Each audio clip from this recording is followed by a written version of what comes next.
بسم الله الرحمن الرحيم. الحمد لله نحمده ونستعينه ونستغفره ونؤمن به ونتوكل عليه ونعوذ بالله من شرور أنفسنا ومن سيئات أعمالنا. من يهده الله فلا مضل له ومن يضلله فلا هادي له ونشهد أن لا إله إلا الله وحده لا شريك له ونشهد أن سيدنا وحبيبنا ونبينا مولانا محمدا عبده ورسوله صلى الله تبارك وتعالى عليه وسلم. أما بعد، اللهم صل على سيدنا محمد وعلى آل سيدنا محمد وبارك وسلم. اللهم بارك على محمد وعلى آل محمد كما باركت على إبراهيم وعلى آل إبراهيم إنك حميد مجيد. باب ما جاء في صفة نوم رسول الله صلى الله عليه وسلم.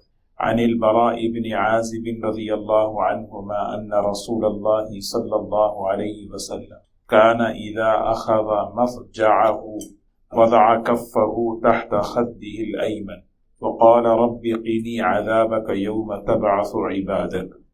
عن حذيفة رضي الله عنه قال كان النبي صلى الله عليه وسلم إذا آوى إلى فراشه قال اللهم باسمك أموت وأحيا، وإذا استيقظ قال الحمد لله الذي أحيانا بعدما أماتنا وإليه النشور. قابل احترام بزرگ و دوستو، یہ شمائل ترمذی میں نبی کریم صلی اللہ علیہ وسلم کی مبارک زندگی، آپ کی 24 گھنٹے کی زندگی کو بیان کیا جا رہا ہے، اور مقصد یہ ہے کہ ہماری زندگی اس ترتیب پر آئے۔ اللہ کے رسول صلی اللہ علیہ وسلم آرام کیسے فرماتے تھے، سونے کا طریقہ کیا تھا، اور سوتے وقت کیا پڑھتے تھے۔ دو چیزیں اس چیپٹر میں، اس باب میں بیان ہیں، کیسے سونا ہے اور سوتے ہوئے کیا پڑھنا ہے، تاکہ ہمارا سونا عبادت بنے، اور اگر موت مقدر ہو تو خاتمہ بالخیر ہو جائے۔ نبی کریم صلی اللہ علیہ وسلم نے زندگی کا ایک ایک شعبہ، ایک ایک حصہ آپ نے بیان فرمایا، کوئی چیز ایسی نہیں چھوڑی۔ استنجا کرنے کا طریقہ، دوستی کیسے کریں، کس سے کریں، دشمنی کیسے کریں، زندگی کا ایک ایک عمل آپ نے ہمیں بتایا، اور اس کی عملی طور پر اس کی ہمیں تعلیم دی۔ تو آج یہی بات ہے کہ اللہ کے رسول صلی اللہ علیہ وسلم جب بستر پر سونے کے لیے تشریف لے جاتے، فرمایا کہ داہنی کروٹ لیٹتے تھے، داہنی طرف ہو کر لیٹنا۔ یہ بہت بڑی اس میں تعلیم ہے، کیونکہ اللہ کے رسول صلی اللہ علیہ وسلم ہر کام داہنی طرف سے شروع کرتے تھے، داہنی طرف لیٹنا۔ اب اس کا مطلب یہ نہیں کہ آدمی پوری رات داہنی طرف لیٹا رہے اور اس ٹینشن میں نیند بھی نہیں آئے گی، بھئی اس سنت کو پورا کرنا ہے۔ محدثین فرماتے ہیں کہ سونے میں ابتدا جو ہے، اگر داہنی طرف ہو، پھر اس کے بعد کروٹ بدل جائے تو یہ داہنی طرف شمار ہوگا۔ اور دوسری بات، نبی کریم صلی اللہ علیہ وسلم وضع کفہ تحت خدہ الایمن، اپنے سیدھے ہاتھ کو سیدھے رخسار یعنی گال کے نیچے رکھتے تھے آپ۔ یہ بالکل تواضع کی، عاجزی کی حیت ہے۔ سونے میں بھی، بات کرنے میں بھی، ہر عمل میں نبی کریم صلی اللہ علیہ وسلم کو یہ بات پسند تھی کہ آپ تواضع سے پیش آئے۔ بڑائی، بڑا بول، بڑا جملہ، یہ نہ اللہ کو پسند ہے، نہ نبی کریم صلی اللہ علیہ وسلم نے یہ اس طرح ہمیں سکھایا ہے۔ لیلۃ التعریس ایک حدیث کے اندر ایک واقعہ ہے، نبی کریم صلی اللہ علیہ وسلم صحابہ کے ساتھ سفر سے واپس تشریف لا رہے تھے، تو صبح کا وقت تھا، ابھی فجر کے لیے تھوڑا سا وقت باقی تھا، صحابہ تھکے ہوئے، آپ بھی تھکے ہوئے، تو آپ جو ہے آرام کرنے کے لیے رک گئے۔ فجر کی نماز کا مسئلہ تھا، تو آپ نے پوچھا بھی کہ کون جگائے گا فجر کے لیے؟ تو فرمایا سیدنا بلال رضی اللہ تعالیٰ عنہ نے فرمایا انا اوقظکم، میں تم سب کو جگاؤں گا۔ ہم نے فرمایا ٹھیک ہے۔ تو حضرت بلال رضی اللہ تعالیٰ عنہ فرماتے ہیں سب سو گئے، میں جاگتا رہا، تھوڑا سا مجھے نیند آنے لگی تو میں سوچا چلو ذرا سہارا لے لوں، اور جب میں سہارا لیا تو نیند لگ گئی اور سو گیا، یہاں تک کہ ساری جماعت کی نماز فجر کی قضا ہو گئی۔ نبی کریم صلی اللہ علیہ وسلم کی نماز بھی قضا ہو گئی۔ سب سے پہلے آنکھ کھلی حضرت ابو بکر رضی اللہ تعالی عنہ، پھر حضرت عمر کی، چوتھے نمبر پر حضرت بلال۔ تو اب حضور اکرم صلی اللہ علیہ وسلم کو جگانا ہے، کیونکہ نبی کو جگانا اس میں خاص خیال رکھنا پڑتا ہے کہ نبی کی نیند بھی وحی ہوتی ہے، ہو سکتا وحی اتر رہی ہو۔ تو حضرت عمر رضی اللہ تعالی عنہ نے تکبیر کہنا شروع کیا، اللہ اکبر اللہ اکبر۔ تو اللہ کے رسول صلی اللہ علیہ وسلم بیدار ہوئے، دیکھا سورج نکل رہا ہے۔ تو صحابہ پریشان تھے، پہلی مرتبہ ہوا ہے۔ تو آپ نے فرمایا کوئی حرج نہیں، کوئی حرج نہیں، گھبراؤ نہیں۔ کیا مطلب ہے؟ یہ اصل میں اللہ تبارک و تعالی اس امت کو تعلیم دینا چاہتے تھے کہ اگر فجر کی نماز کسی کی کوئی بھی نماز قضا ہو جائے تو قضا کیسے کرنا ہے، سمجھ رہے؟ دیکھیے اس میں غور کریں، اگر اللہ تعالیٰ چاہتا تو جبرائیل کے ذریعے سے بھیج کر جگواتا کہ نبی جی فجر کا ٹائم ہو رہا ہے، آپ اٹھ جائیے، لیکن نہیں۔ دو باتیں یہاں علماء نے لکھی ہیں سمجھنے کی ہیں، جیسے ایک بات میں نے عرض کی کہ نبی کریم صلی اللہ علیہ وسلم کا ایک ایک عمل نمونہ تھا۔ اگر امت میں کسی کی نماز چھوٹ جائے تو کیا کرے؟ نماز کو قضا کرے۔ اور دوسری بات یہاں پر یہ بتائی ہے کہ حضرت بلال رضی اللہ تعالیٰ عنہ نے جو ذمہ داری دی، بلکہ حضرت بلال کو حضور صلی اللہ علیہ وسلم نے پوچھا کہ بلال آپ سو گئے؟ تو حضرت بلال رضی اللہ عنہ نے فرمایا جس اللہ نے آپ کو سلایا اس نے مجھے بھی سلا دیا۔ آپ مسکرا دیے، فرمایا ٹھیک۔ تو حضرت بلال رضی اللہ تعالیٰ عنہ نے انشاءاللہ نہیں کہا، یہ انا اوقظکم، میں جگاؤں گا۔ تو جب آدمی انشاءاللہ نہیں کہتا تو یہ چیز جو ہے نا معاملہ بگڑ جاتا ہے۔ تو یہاں پر علماء نے یہ بھی لکھا ہے کہ آدمی جو ہے ہمیشہ ہر معاملے میں اللہ پر بھروسہ کرے کہ اللہ کی مشیت کو ساتھ لے۔ تو بہرکیف نبی کریم صلی اللہ علیہ وسلم نے صحابہ کو حکم دیا ہم آگے چلیں، وہاں جا کر فجر کی قضا کریں۔ سفر میں اللہ کے رسول صلی اللہ علیہ وسلم خاص طور پر آخری وقت میں یا گھر میں ہمیں دیکھیے فجر کی نماز کو قابو میں پانے کا طریقہ بتا دیں۔ فجر کی بعض مرتبہ فجر سے آدھ گھنٹہ پہلے نیند شروع ہوتی ہے، آدمی جاگتا ہے، اچھا ابھی آدھا گھنٹہ ہے چلو سوئے، وہ سویا تو سویا، پھر جو ہے سورج نکل گیا۔ نبی کریم صلی اللہ علیہ وسلم کا ایک عمل یہ تھا کہ آپ سوتے تو اس طرح سوتے کہ آپ داہنی کروٹ اور سیدھا ہاتھ آپ کے گال پر ہوتا، لیکن فجر سے قریب اگر سوتے آپ تو کیسے سوتے؟ بازو کو کھڑا کرتے اور اس پر آپ جو ہے ٹیک لگا کر اپنے گال کو اس پر، اپنے سر کو اس پر رکھ کر اس طرح آرام فرماتے، گہری نیند نہ ہو۔ سمجھ رہے ہیں آپ؟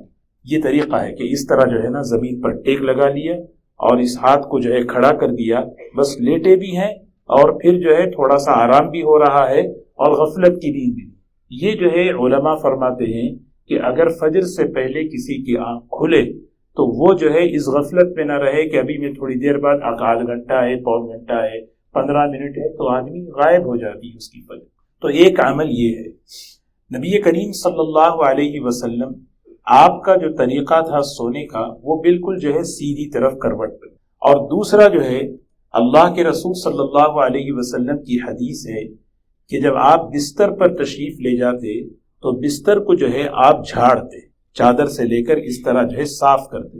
اب ہم یہ سوچ سکتے ہیں کہ ہمارے بستر تو ہمیشہ پاک صاف سفید چادر رہتی ہے، کوئی چیز نظر نہیں آتی، لیکن دیکھیے سنت پر عمل کرنے کا ایک الگ ہی معاملہ ہے۔ کتنا ہی بستر پاک صاف کیوں نہ ہو، جب ہم اس سنت پر عمل کرتے ہیں اللہ تعالیٰ بڑے بڑے شرور و آفات سے اللہ حفاظت فرماتے ہیں۔ اور تیسری بات یہ ہے کہ نبی کریم صلی اللہ علیہ وسلم جب تشریف لے جاتے آپ وضو سے سوتے، اس کا اہتمام فرمایا، ہاں کہ وضو، حالانکہ جب نیند لگتی ہے تو وضو ٹوٹ جاتا ہے، لیکن پھر بھی یہاں بھی یہی مسئلہ ہے کہ سونے کی ابتدا وضو سے ہو۔ ہاں جب آدمی وضو کرتا ہے اور وضو کرنے کے بعد آدمی جو ہے طہارت حاصل کرتا ہے، اور وضو سے ظاہری طہارت بھی اور باطنی طہارت بھی حاصل ہوتی ہے، اس رات اگر اللہ اس کی موت مقدر رکھے ہیں اللہ سے وہ قلب سلیم کے ساتھ ملاقات کرے گا۔ جیسے قرآن میں ہے نا الا من اتى اللہ بقلب سلیم، قلب سلیم کے ساتھ اللہ سے ملاقات، یہ وضو کے ساتھ سونا، دعا پڑھتے ہوئے سونا۔ نبی کریم صلی اللہ علیہ وسلم جو پڑھتے تھے، آپ دو چیزیں ہیں، لیٹ کر پڑھنے کی ایک چیز ہے وہ دعا ہے، بستر پر پڑھنے کی یہ ساری چیزیں ہیں. دیکھیے چھوٹی چھوٹی بات ہے. بستر پر بیٹھ کر پڑھنا، کیا کیا پڑھنا ہے؟ بستر پر بیٹھ کر بہت سارا پڑھتے تھے اللہ کے رسول صلی اللہ علیہ وسلم. مسبحات پڑھتے تھے. یعنی مسبحات کے معنی ہیں وہ صورتیں جو سبحا یسبح سے شروع ہوتی ہیں. جیسے سورہ حدید ہے، سورہ حدید سبحا سے شروع ہوتی ہے. اس میں حدیث میں آتا ہے سورہ حدید میں ایک آیت ایسی ہے جو 1000 آیت کے برابر ہے. 1000 آیت کے برابر. وہ کون سی آیت ہے؟ هو الاول والآخر والظاہر والباطن وهو بكل شیء علیم. دوستو اصل میں کیا ہے معلوم؟ آدمی جب یہ بات کہے، سنے، نالج کے لیے، معلومات کے لیے اگر یہ نیت ہے تو پھر عمل کی توفیق نہیں ہوتی. سیدھی بات ہے. عمل کی توفیق بولنے والا، کہنے والا، سننے والا یہ نیت کرے کہ مجھے عمل میں لانا ہے، پھر اس علم کی برکتیں اللہ ظاہر کریں گے. علم کی سب سے بڑی برکت عمل ہے. علم کی سب سے بڑی برکت عمل ہے. اگر عمل نہیں ہے تو پھر وہ علم کیا ہے؟ آدمی جو ہے سنتا رہے، بولنے والا بولتا رہے. بولنے والے کی زندگی میں، سننے والوں کی زندگی میں یہ چیزیں آئیں عمل میں، اس کو ہم شامل کرنا ہے. یہ ہے، اس کو کہتے ہیں علم کی برکت. جو نبی کریم صلی اللہ علیہ وسلم نے دعا مانگی، اے اللہ مجھے علم نافع عطا فرما. وہ نفع والا علم کیا ہے؟ یہ علم کا عمل میرے اندر ہے. اس کا سب سے آسان طریقہ میں بتاؤں، بہت سی چیزیں، عمل، دعائیں سب یاد رہتی ہیں. کچن میں کھانے کی جگہ پر دعا، کھانے کی دعا لگانے. باتھ روم میں داخل ہونے سے پہلے وہاں پہ بعض گھروں میں دیکھیں ہیں کہ بھی لگا دیتے ہیں. وہ ایک ریمائنڈر ہوتا ہے، یاد دہانی ہوتی ہے سونے سے پہلے. یہ دعائیں ہیں، نبی کریم صلی اللہ علیہ وسلم کے اعمال ہیں. البتہ آج یہ ہے کہ یہ موبائل نے ہماری یہ جو ہے نا یہ جگہ لے لی ہے. آدمی سوچے بیٹھ کر سونے سے پہلے میرا آخری عمل کیا ہوتا ہے. بعض مرتبہ آدمی موبائل دیکھتے دیکھتے جھونکے میں موبائل بھی ہاتھ سے چھوٹتا ہے، چہرے پہ پڑتا ہے اور اسی پہ سوتا ہے. آدمی کا آخری عمل کیا ہے؟ خاتمہ بالخیر. اس طریقے سے اگر کوئی بندہ سوتا ہے، لکھیے وہ ایک دعا ہے نا، اللہم اسلمت نفسی الیک وفوضت امری الیک والجأت ظہری الیک. کتنی پیاری دعا ہے سونے کی. نبی کریم صلی اللہ علیہ وسلم واقعی جو ہے اگر ہم غور کریں، یہ معجزہ ہے اللہ کے رسول صلی اللہ علیہ وسلم کا جو دعائیں ہمیں سکھائے ہیں. یہ معجزہ، نبوت کے علاوہ کوئی یہ دعا سکھا نہیں سکتا. یاد رکھیں، یہاں تک کسی کی نظر جا ہی نہیں سکتی، یہاں تک کسی کی نگاہ جا نہیں سکتی.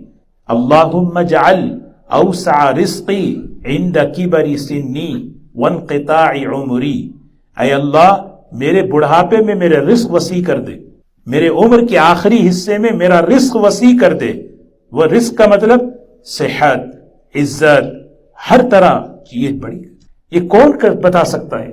یہ ساری دعائیں جو ہے نا نبی کریم صلی اللہ علیہ وسلم کے قلب مبارک پر اللہ نے ڈالی ہیں. یہ جو دعا میں عرض کر رہا تھا ابھی آپ کی خدمت میں، اس میں ایک جملہ ہے وَفَوَّضْتُ أَمْرِي إِلَيْكَ. غور کریں، آدمی کو اپنے چیزوں کی، دکان کی، جاب کی، اپنے پیسوں کی، اپنے گھر کی فکر رہتی ہے. آدمی یہ کہتا ہے وَفَوَّضْتُ أَمْرِي إِلَيْكَ، یا اللہ یہ سارے معاملے میں تیرے حوالے کر کے سو رہا ہوں. اے اللہ یہ سارے معاملوں کے پس پشت تو ہے. اور فرمایا جب اگر کوئی یہ دعا پڑھ کر سوئے، آمنت بکتابک الذی انزلت وبنبیک الذی ارسلت. یہ دعا حضور صلی اللہ علیہ وسلم صحابہ کو ایک مرتبہ حضور صلی اللہ علیہ وسلم دعا پڑھتے، صحابہ یاد کر لیتے. صحابہ کا حافظہ جو ہے نی بہت مضبوط، ہاں بہت مضبوط صحابہ کا حافظہ. وہ ہے نا بخاری شریف کے اندر کتاب المغازی میں عبید اللہ تابعی ہیں رحمت اللہ علیہ، حمص گئے وحشی رضی اللہ عنہ سے ملاقات کرنے، معلوم کرنے کے لیے کہ آپ نے حضرت حمزہ کو شہید کیسے کیا. سخت سردی تھی تو چادر لپٹے ہوئے تھے، بہت چادر ٹھنڈ میں پورا. کہتے ہیں خود حضرت عبید اللہ، میری آنکھیں اور میرا قدم کھلا ہوا تھا.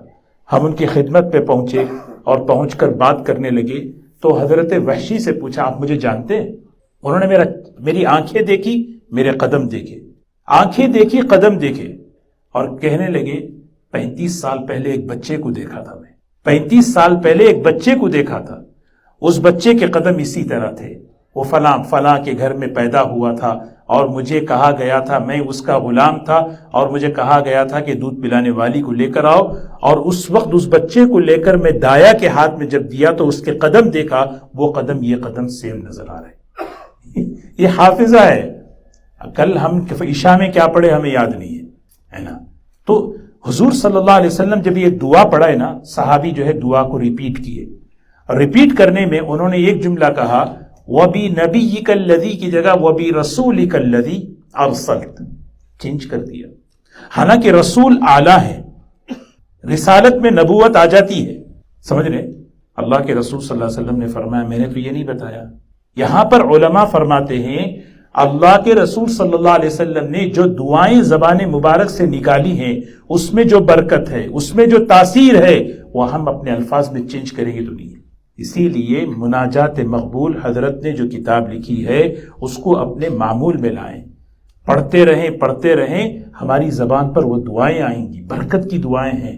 جو نبی کریم صلی اللہ علیہ وسلم کی زبان مبارک سے نکلی ہوئی دعائیں، نبوت کا نور، نبوت کی تاثیر اور برکتیں لیے ہوئے ہیں، وہ ہم اللہ سے مانگیں گے تو اس کی برکتیں ہمارے پاس آئیں گی. تو بہرکیف وضو کے ساتھ سونا، سیدھی کروٹ سونا، اور میں عرض کر رہا تھا کہ بستر پر بیٹھ کر پڑھنے کی جو چیزیں ہیں وہ کیا ہیں؟ مسبحات پڑھیں، اب وہ بہت سورہ تبارک پڑھیں، یہ بھی، لیکن کم از کم معوذتین. نبی کریم صلی اللہ علیہ وسلم جتنی صورتیں پڑھتے تھے جو سنت مستمرہ کہتے ہیں کنٹینیو، بغیر ناغے کے آپ نے وہ چیز پڑھی ہے، کبھی ناغہ نہیں کیا. سفر ہو، حضر ہو، بیماری ہو، کبھی بھی آپ نے ناغہ نہیں کیا. وہ ہیں یہ چار قل.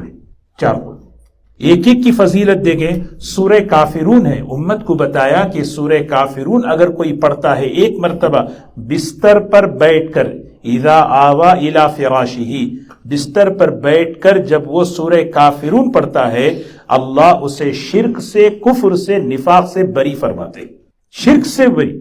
اور سورہ اخلاص اگر کوئی پڑھ لیتا ہے، اللہ تبارک و تعالی توحید اور وحدانیت اس کے دل میں اتارتے. اور یہی سنت تھی نبی کریم صلی اللہ علیہ وسلم کی. صبح اٹھتے تو سب سے پہلے جو 2 رکعت پڑھتے اس میں یہ 2 سورہ کافرون، سورہ اخلاص، اور آخری رات دن کی جو نماز ہوتی ہے آپ کی سونے سے پہلے، اس میں بھی یہی 2 صورتیں پڑھ کر سو، ابتدا اور انتہا. اور دوسری بات معوذتین کسے کہتے ہیں؟ قل اعوذ برب الفلق اور قل اعوذ برب الناس. اس کا بڑا عجیب طریقہ، بیٹھے ہیں نبی کریم صلی اللہ علیہ وسلم بستر پر، اور بیٹھ کر جو ہے نا آپ یہ 2 صورتیں پڑھتے ہیں، اور پڑھنے کے بعد اپنے ہاتھوں کو اس طرح کر کے نفثا پھونک کو نہیں کہتے، اس پھونک کو کہتے ہیں جس میں تھوڑا سا تھتکار ہو، سمجھ رہے؟ ہاں، وہ پڑھ کر آپ جو ہے نا اس پر اپنے دونوں ہاتھوں پر جو ہے اس کو پھونک مارتے، اور اپنے سارے جسم پر ہاتھ جہاں جہاں تک پہنچتا ہے اس کو آپ جو ہے پھیرتے تھے. ایسا سونا ہے دوستو. ہر شر، ہر بلا، ہر سحر، ہر مخلوق کے سے آدمی جو ہے بچک کے اٹھتا ہے، گھبرا جاتا ہے. یہ جتنے بھی اثرات، بلیات، یہ سب اللہ تعالیٰ اس کی برکت، اللہ تعالیٰ اس کی برکت سے اللہ حفاظت فرما لیتے. یہ عمل میں لانا ہے. بچے چھوٹے ہیں پڑھ کر دم کریں، بچے بڑے ہیں ان کو سکھائیں کہ بھئی کہ یہ چیز اپنے عمل میں لائیں. آخری حضرت عائشہ رضی اللہ عنہ فرماتی ہیں نبی کریم صلی اللہ علیہ وسلم کی زبان میں نقاہت، کمزوری کی وجہ سے پڑھا نہیں جا رہا تھا. میں نے ان 2 صورتوں کو پڑھا. انتقال کی رات سے، انتقال جو جس دن ہوا اس سے پہلی رات کی بات کہہ رہی ہیں، میں نے پڑھا. وہ 2 صورتیں پڑھ کر آپ کے دست مبارک پر میں نے پھونک مارا، اور پھر اللہ کے رسول صلی اللہ علیہ وسلم اپنے پورے جسم پر ہاتھ پھیرے. کتنا، اس کو کہتے ہیں سنت مستمرہ، مستقل عادت. یہ کرنے کی چیز ہے. آپ یہ بھی فرماتے تھے ہے نا. اب یہ بیٹھ کر پڑھنے کی چیز ہوئی. اب سوتے ہوئے کیا ہے؟ سوتے ہوئے صرف دعا پڑھنا ہے. آخری عمل یہ بدل، ربی قینی عذابک یوم تبعث عبادک، ربی قینی عذابک، اے اللہ مجھے تیرے عذاب سے. آپ تو معصوم ہیں، آپ کو عذاب کہاں سے بولیں؟ آپ تو بخشائے ہیں امت کو تعلیم دینے کے لیے. ہاں، ربی قینی عذابک یوم تبعث عبادک. 6 سے 8 گھنٹے سو رہے نا. یہ سونا جو ہے موت کا بھائی ہے، موت کی بہن ہے. یہ آدمی قبر کو یاد کرے، واقعی آدمی بیٹھ کے سوچے، آخرت کو یاد کرتا ہے، آدمی کا دل نرم ہوتا ہے، دن بھر کی حرکتوں، دن بھر کی غلطیوں سے توبہ کرنے کی توفیق ہوتی ہے۔ ہاں، ایک روایت ہے، جو شخص بستر پر جا کر 3 مرتبہ استغفار پڑھے، استغفر اللہ الذی لا الہ الا هو الحی القیوم واتوب الیہ، حدیث میں آتا ہے اللہ اس کے گناہوں کو معاف کرتے ہیں، وَإِن كَانَتْ مِثْلَ زَبَدِ الْبَحْرِ، اگرچہ کہ سمندر کے جھاگ کے برابر۔ بولنے میں آسان ہے، سوچے سمندر پتہ ہے کتنا ہے؟ پوری دنیا میں 70% جو ہے نا سمندر ہے، پانی ہے، 30% پانی ہے، 30% زمین ہے۔ وہ سارا سمندر، اس کے جھاگ، اتنے بھی اگر کسی کے گناہ ہو اللہ، پھر آگے 4 باتیں فرمائی نبی کریم صلی اللہ علیہ وسلم نے۔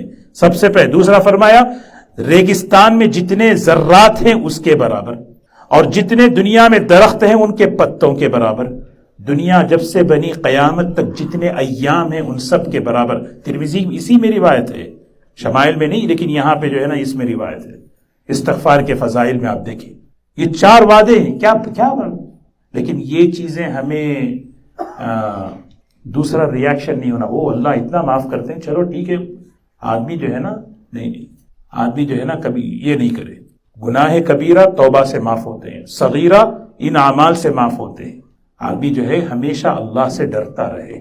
ہاں، تو نبی کریم صلی اللہ علیہ وسلم کا ایک عمل یہ بھی تھا، آپ پورے جسم پر پھیرتے۔ ایک اور روایت، سبحان اللہ، نبی کریم صلی اللہ علیہ وسلم سونے سے پہلے تسبیح فاطمی، آپ نے سنا ہے؟ اس امت کو حضرت فاطمہ رضی اللہ تعالی عنہا کے ذریعے سے یہ تحفہ ملا ہے۔ کیسے ملا؟ مختصر عرض کروں، تھکی تھکائی، تھک جاتی گھر کے کاموں میں، گھر کی عورتیں، سب گھر کے مرد، انسان جو ہے نا ذرا بیٹھ کے سوچے، ہماری ہر ضرورت کو اللہ نے پورا کیا ہے، ہماری ہر ضرورت کا پورا کرنے والا کون ہے؟ اللہ ہے۔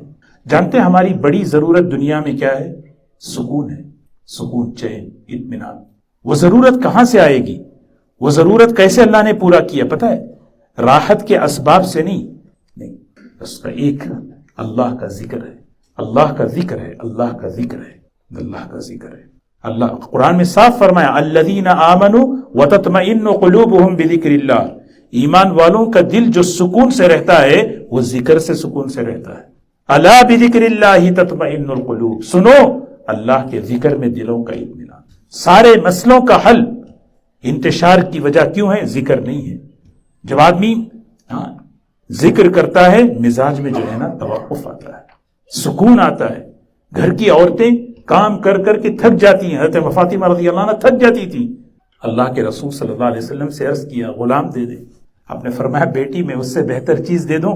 جی ضرور۔ کیا دیکھیے، سبحان اللہ، سبحان اللہ 33 مرتبہ، الحمدللہ 33 مرتبہ، اللہ اکبر 34 مرتبہ۔ علماء فرماتے ہیں ذرا سوچ کے بیٹھ کے آدمی بیٹھ کے پڑھے سبحان اللہ، سبحان اللہ، یا اللہ تو پاک ہے، تیرے فیصلے بے عیب ہیں، کسی چیز کی کمی نہیں ہے، میرے بارے میں جو تو نے فیصلہ کیا ہے وہ بے عیب ہے، مجھے کوئی شکایت نہیں ہے، سبحان ہر قسم کے شکوے سے پاک۔ سبحان 33 مرتبہ بندہ سبحان اللہ پڑھتے ہوئے یہ دل میں سوچے کیا سکون ملے گا، اس کو پتا ہے نہیں یا اللہ تیرے فیصلوں میں، میرے بارے میں جو آپ کے فیصلے ہیں اس میں جو ہے نا کوئی شکایت نہیں ہے اللہ، کوئی شکایت نہیں۔ شکایت ہی جو ہے نا آدمی کے دل کو جلاتی ہے، نیند برباد کر دیتی ہے۔